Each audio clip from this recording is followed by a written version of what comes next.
On Saturday night, Austin FC played Bruin Timbers for the sixth time in club history. And after a crazy 90-minute match, Austin FC drew to the Timbers in a 2-2 score from the goals of John Gallagher and Will Bruin. And this match itself, for me, it was really wild to watch. But before I get started, let's look at the starting lineup.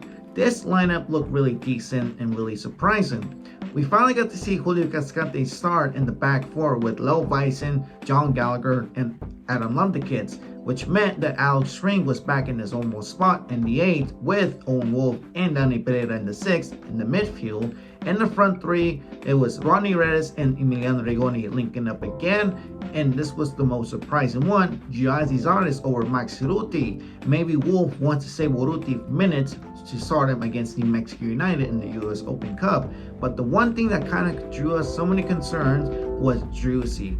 Driussi didn't start because he suffered a groin injury that will be out for 3 to 4 weeks, so hopefully it's not as bad as we think it is, and hopefully it's a speedy recovery for our main player, because that was the main question in the big test. How is Austin FC going to react without the main player, and are they going to be in those moments where Driussi is needed? And it kind of paid off against this match against the Timbers, because in the full 90-minute match, Austin FC looked way different and kind of looked better without Driussi. I kind of give it a 6 out of 10 because in some moments we did look better without him, but in the other moments we needed him.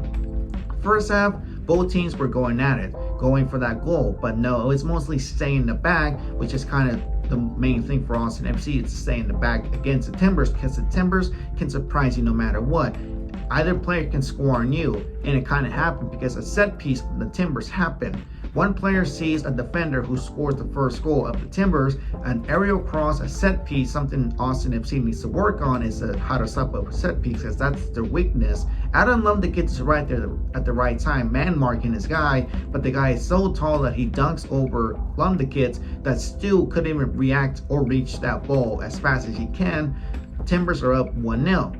Then after that goal, Austin FC were doing their best to get that tying goal before the half.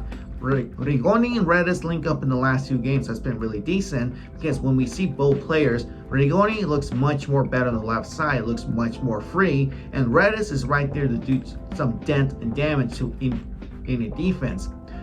Redis sees Rigoni, does another aerial cross. Rigoni heads the ball in, almost makes a tying goal, but no, the goalkeeper of Timbers is there at the right time. We thought another goal attribution with these two, but no, second half starts and it's whole different Austin FC. We finally got to see Austin FC 2022 in some moments, a comeback game that was going to happen.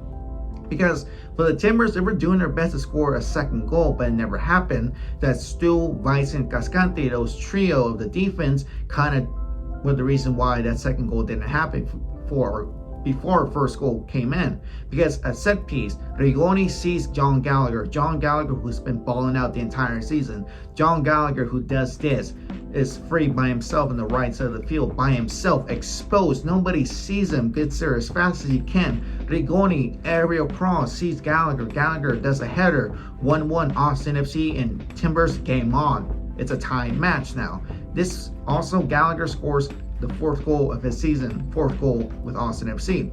Then momentum for both teams back and forth. They didn't want a second goal happening, but it had to happen. That one of the players of Portland Timbers sees the ball by himself. Redis, Ring, and Stu couldn't stop him. That the goal went in, that the ball went in no matter what. It could either be 2 ways. Redis or Ring could have slide tackle or just go up to him, put a pressure, or Stu could have been a well-placed area to stop that ball, with the perfect arm reach, but no, Timbers are up 2-1. Then our substitutions come in.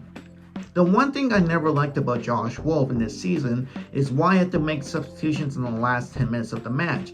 Put them in the last 20-25 minutes because it'll make a difference for the team no matter the scoreline. But no, it comes in Will Bruin, Ethan Finley, and Maxi Urruti. If I want to be really critical about Giazzi Zardes is that he's not living up to his expectations with Austin FC. Sure, his time is already passed up, was already done, because with LA Galaxy, he'd be scoring double digits, but with Austin FC, it's always been a huge headache for me. He's always misplaced, he's always, looking lost, and he's always looking so slow. Because in one moment of the game, we already saw him out of air and out of breath, gassed up. So I'm like, God damn, dude, just we'll just put them on the bench against FC Dallas or New Mexico United. Because when it comes to our offense, Urruti knows more from experience with Austin FC than Zardes, but that's my own opinion. Because in this last 8 minutes of the second half before the match was over, Austin FC put those substitutions to provide more and more on the offense, and it kind of paid off. It actually paid off. We got to see Owen Wolf do a set piece on the air that he sees.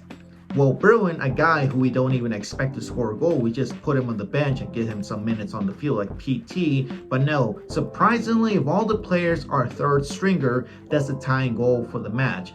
The dancing bear, Will Bruin, scores. No, he beats the guy who is man marking him, sees the ball, does a header 2-2. Austin FC draws or ties up the match with the Timbers. It was really interesting to know there are two number 9s of Urruti and Bruin come in to do clutch moments. Urruti scores the game winner against Montreal, and Bruin does a tying goal against the Timbers. But when you think about it, John Gallagher has more goals than our number 9s.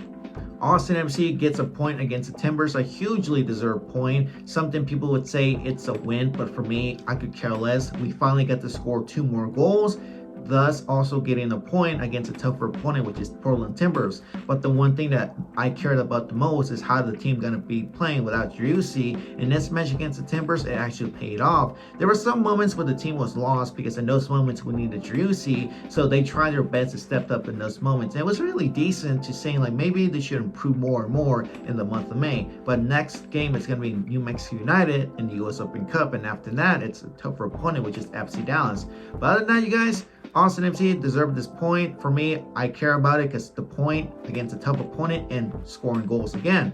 But other than that, my name is Vanilla Mixon 17, and I'll catch you guys on the next one.